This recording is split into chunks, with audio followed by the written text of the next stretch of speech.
Bienvenidos. Damos inicio a la versión especializada en salud del noticiero científico y cultural iberoamericano NCC. Soy Jonas Birmar y estaré con ustedes en este espacio de la Asociación de Televisiones Educativas y Culturales Iberoamericanas, ATEI, buscando difundir la ciencia y la tecnología a lo largo de América Latina.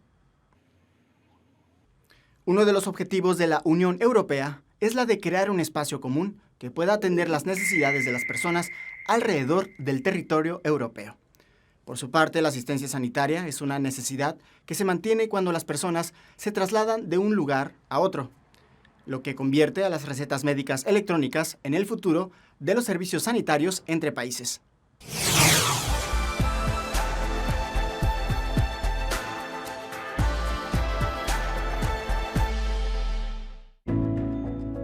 Estonia y Finlandia comparten una estrecha conexión en varios aspectos. Cada año más de 6 millones de pasajeros viajan entre Helsinki y Tallinn. Cuando viajan, los ciudadanos de ambos países tienen la oportunidad de comprar medicamentos sin necesidad de una prescripción impresa y sin preocuparse por la barrera del idioma. Esto es posible gracias a los servicios electrónicos sanitarios transfronterizos, que permiten a los europeos obtener la medicación prescrita por sus médicos en una farmacia de otro Estado miembro. Un proceso sencillo y rápido.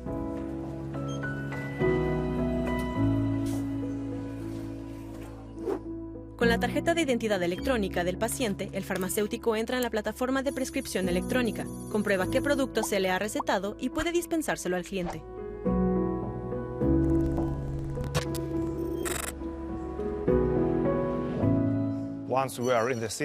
Una vez que estamos en el sistema, vemos la lista de las prescripciones hechas para esta persona, y el sistema la traduce automáticamente al idioma estonio, así que todo es comprensible para nosotros. Una vez vendida la prescripción, nuestro sistema tarda unos minutos en enviar la información al país de origen de nuestro paciente, y entonces esa prescripción se elimina o se reduce la cantidad del medicamento prescrito.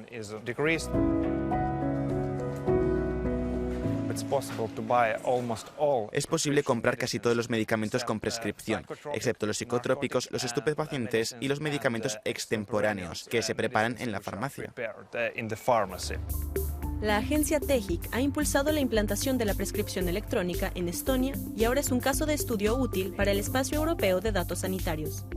Un importante proyecto lanzado recientemente por la Comisión Europea que utilizará los datos sanitarios de los pacientes para asegurar una atención transfronteriza eficiente, impulsar la investigación y apoyar las políticas sanitarias. La prescripción electrónica se apoya en la infraestructura europea de servicios digitales de salud electrónica, una red que permite la continuidad de la atención a los ciudadanos mientras se desplazan por Europa. Actualmente se están introduciendo 2 servicios sanitarios transfronterizos, la prescripción electrónica y la dispensación electrónica.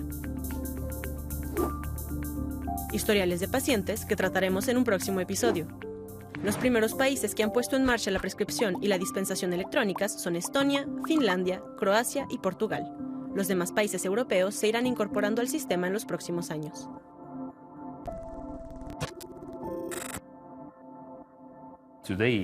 Hoy en día, cuando viajamos, no nos preocupamos en si tenemos el paquete de itinerancia en nuestro teléfono. Debería ser así de sencillo con el sistema de servicios de salud electrónicos transfronterizos. No tener que pensar, ¿tengo la prescripción en el papel conmigo? No debería ser necesario. Solo tengo que entrar en la farmacia, mostrar mi documento de identidad y obtener el medicamento que quiero. La conexión de diferentes proveedores de servicios sanitarios en Europa requiere un alto nivel de seguridad e interoperabilidad. Necesitamos identificar a las personas de forma segura y en Estonia tenemos 2 formas de hacerlo. Hay una tarjeta de identificación y la identificación móvil. En los dispositivos, como en la tarjeta de identificación, hay un chip que contiene su clave privada que le identifica al sistema. El futuro de los servicios sanitarios transfronterizos en toda Europa será similar a la itinerancia de los teléfonos móviles. Los datos médicos y la prescripción seguirán a los pacientes que viajan al extranjero para garantizar la plena continuidad de la atención y una mejor calidad de tratamiento. El estrés es un estado de tensión física y emocional. Es la respuesta natural de nuestro cuerpo a un desafío. Su objetivo principal es el de generar respuestas eficaces para adaptarnos mejor a una situación. Sin embargo, la modernidad y nuestro ritmo de vida dan pie a estados prolongados de estrés. una sobrecarga para el organismo que puede desencadenar importantes problemas de salud.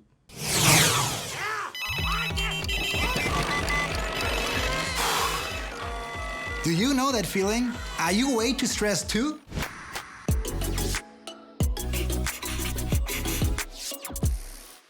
Hi, I'm Dr. Hart. Let me tell you about a patient of mine.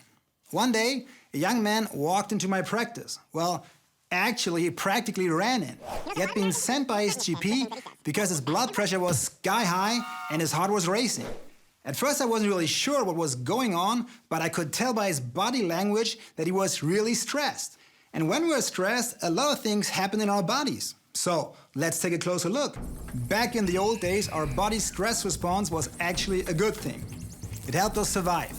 Experiencing stress is a defense mechanism in our body designed to help us in dangerous fight-or-flight situations. It activates our sympathetic nervous system, which releases stress hormones. And that gives us the sudden burst of energy we need to stand up to a saber-toothed tiger. Our heart rates and blood pressure rise, while blood clotting is improved in case we suffer injuries. Today, our bodies still activate the same stress response, but it's not that helpful anymore. We can't kill our boss like we would a tiger. When we can't find relief and stay stuck in this alarm phase, it can have all sorts of adverse effects. Staying on high alert drives our blood pressure up and keeps inflammation and coagulation activated. This speeds up arteriosclerosis, the narrowing and hardening of our arteries, which then leads to heart attacks, strokes, and many other nasty diseases. So how can we control our stress levels? I mean, come on, there's no tiger chasing us anymore. A few weeks later, my patient came back, and it was like he was a totally different person. He was so relaxed, I almost didn't recognize him. So what did he do? Well, he had followed my 3 easy steps. First, he got up earlier every day to avoid rush hour and get to work without a hassle. Second, he'd go jogging for half an hour and listen to his favorite music. Later, he told me that this daily me time turned out to be a real life changer for him. And third, he changed his way of thinking. The truth is, you can train your thoughts just like you train a muscle. He learned to view things in a different, more positive light. So, if you just follow these 3 simple rules, you too can de-stress your life. Time to go. My next patient's here. Entre los sectores perjudicados por la pandemia de coronavirus se encuentra el turismo. Según datos de la Organización Mundial del Turismo de las Naciones Unidas, se estima que la movilidad de personas entre países cayó un 74% durante el 2020. El turismo es una actividad clave para muchos países con economías emergentes.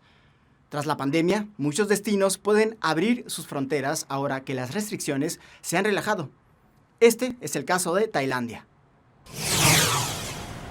Tailandia anunció el fin del uso obligatorio de las mascarillas en exteriores y relaja las restricciones contra el coronavirus para la entrada de viajeros extranjeros.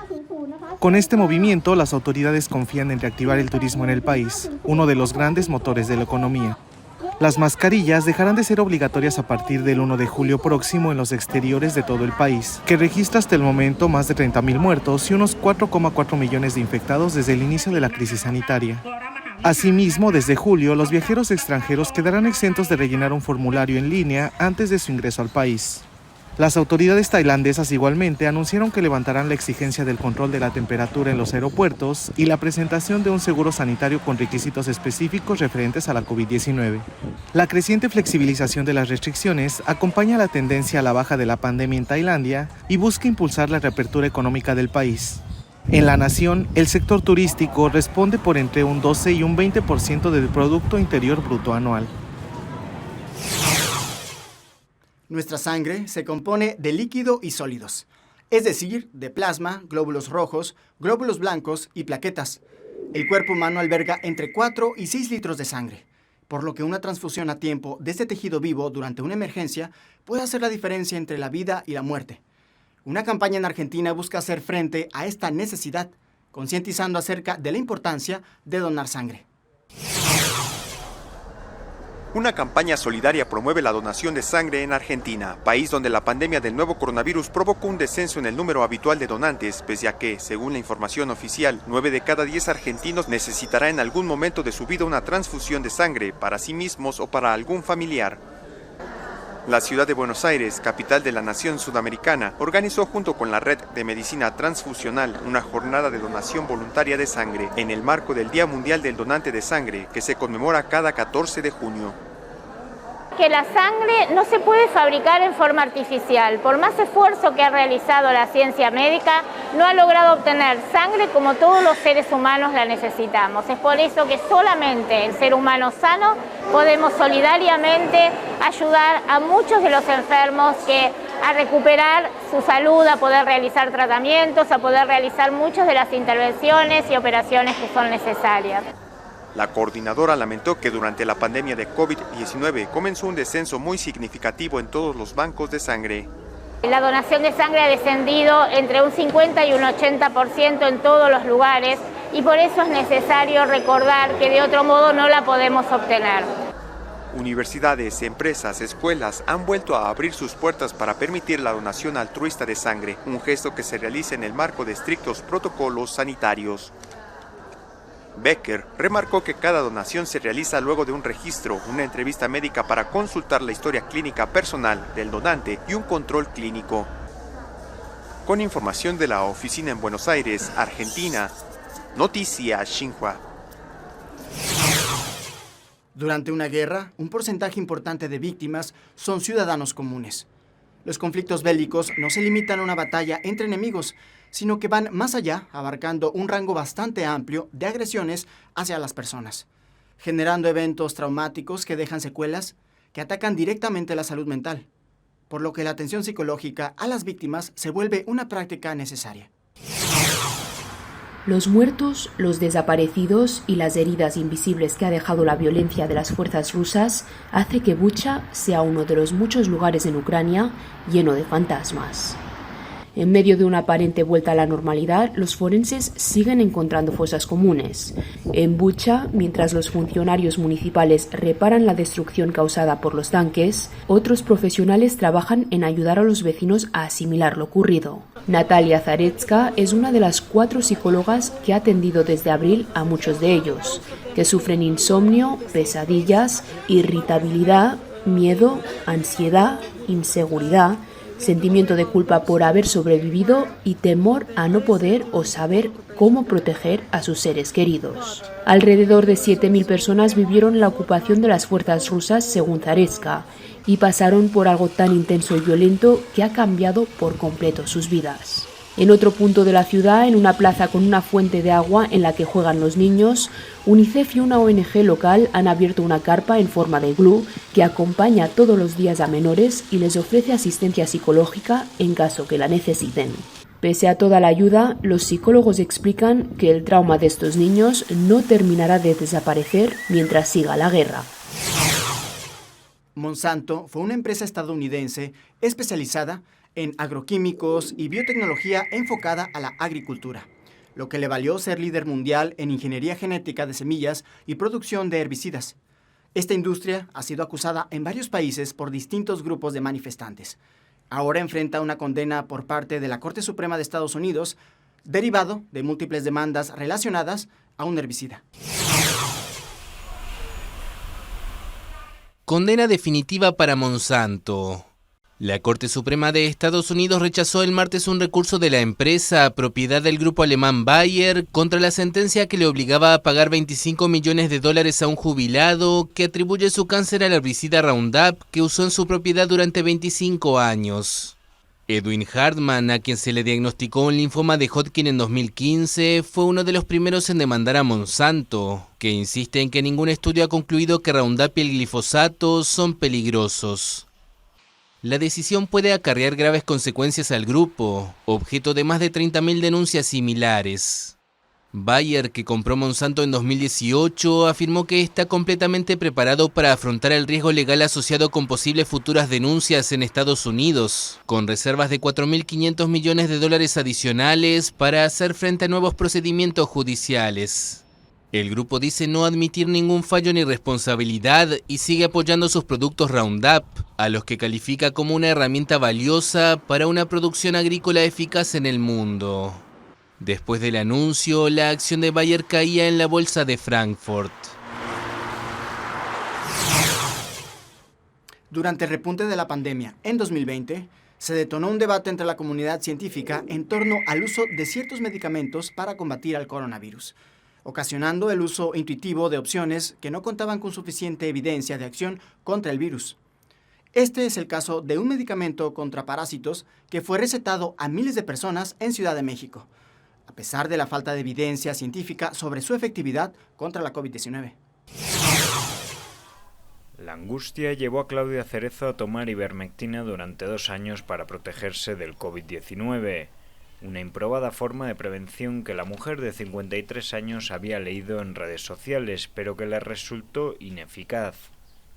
Cuando ella y su marido se contagiaron de COVID el 4 de enero de este año, una doctora de la Clínica 15 del Seguro Social, un hospital público, les entregó un kit médico que contenía ivermectina, pero no le incluyó en la receta. Claudia se queja de que no le dieron información y siente que experimentaron con su salud. No hubo nada de información por parte del Seguro Social, ni en su página, ni los doctores, nadie nos decía nada. Y pues sí, como te sientes, pues como que te toman el pelo, ¿no? Así como que, pues tómatelo y a ver qué pasa.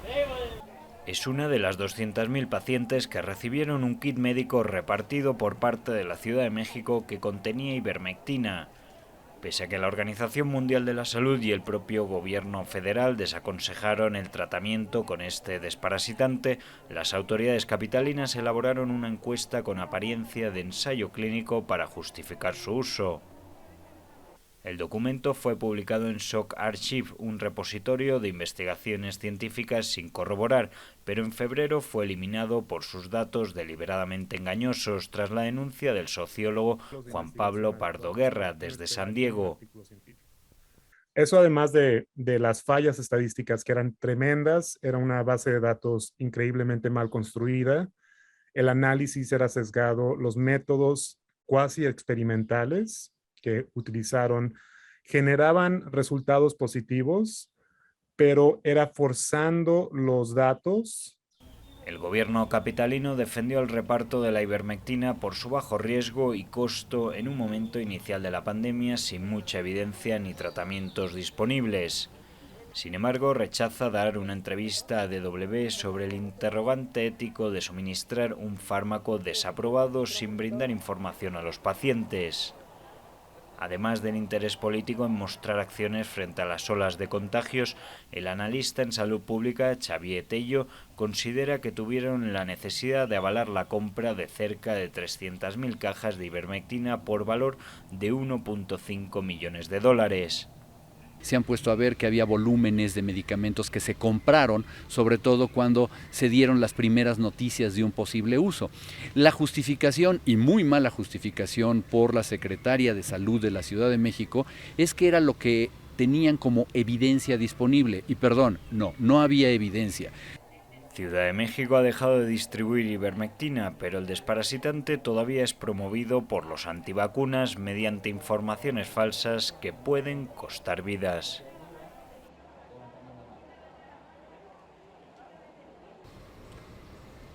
Más de una veintena de países en todo el mundo se han acercado a la ivermectina para tratar el COVID, 10 de estos en América Latina. Perú, Bolivia y Brasil recomendaron su uso al inicio de la pandemia, pero luego algunos lo desaprobaron debido a la falta de evidencia sobre su efectividad. China tiene una manera muy particular de manejar la pandemia de coronavirus. Su estrategia Zero COVID, que busca erradicar el virus del país por completo, mantiene a los ciudadanos bajo medidas muy estrictas, como por ejemplo poder delatar a una persona con signos de COVID-19 y recibir dinero a cambio. Delatar al vecino del que sospecha que ha contraído la COVID y llevarse como recompensa 10.000 yuanes, poco más de 1.400 euros, forma parte de las prácticas que se incentivan en China para cortar la cadena de contagios en el país. Las delaciones alcanzan sobre todo a términos de la China rural, como el condado de Xinyu, en la provincia septentrional de Hebei, vecina de Pekín. Ahí los médicos o farmacéuticos que reporten a personas con síntomas que pueden ser de COVID también pueden recibir la misma cantidad. En Jinxiu, las autoridades sanitarias presumieron hace unas semanas de su nuevo sistema de castigos y recompensas para que los residentes delatasen a aquellas personas que no hayan informado como se requiere de su entrada a la localidad. La misiva incide en denunciar desde personal de seguridad y porteros de urbanizaciones a funcionarios o a quien celebre bodas y funerales sin avisar. No obstante, para casos como ocultar un itinerario de viaje, se aplica otra legislación de seguridad pública que incluye 10 días de detención administrativa. China, aferrada a una estricta política de cero COVID, lleva más de 3 meses lidiando con rebrotes de la variante Omicron, con el caso más serio ilustrado con el confinamiento de la megalópoli de Shanghái durante más de 2 meses. El cáncer es un padecimiento que puede desarrollarse en cualquier parte de nuestro cuerpo. Su origen se da cuando nuestras células crecen descontroladamente. Una metástasis ocurre cuando las células cancerígenas logran separarse del lugar de donde se originan para formar tumores nuevos en otras partes del cuerpo. En España, un nuevo tratamiento trata un tipo de cáncer que provoca metástasis y está duplicando el tiempo de vida de sus pacientes.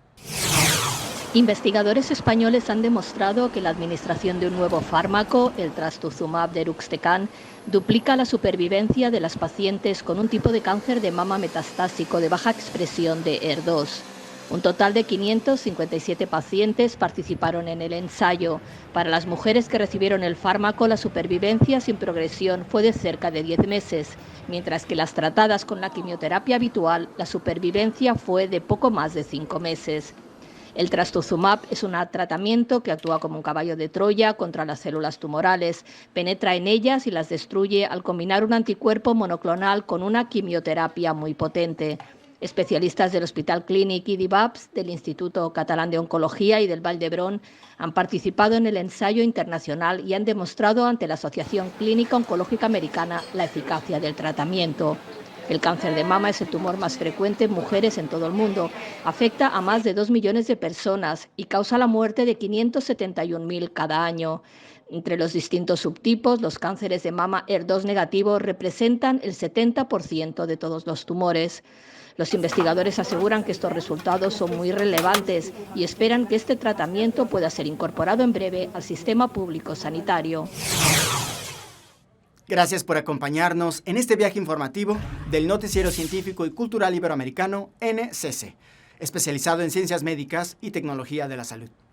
No se pierdan las emisiones especiales de Ciencia, Tecnología y Cultura con Ana Cristina Olvera e Iván Carrillo. Gracias a los socios de ATEI, que a través de sus plataformas hacen posible esta transmisión.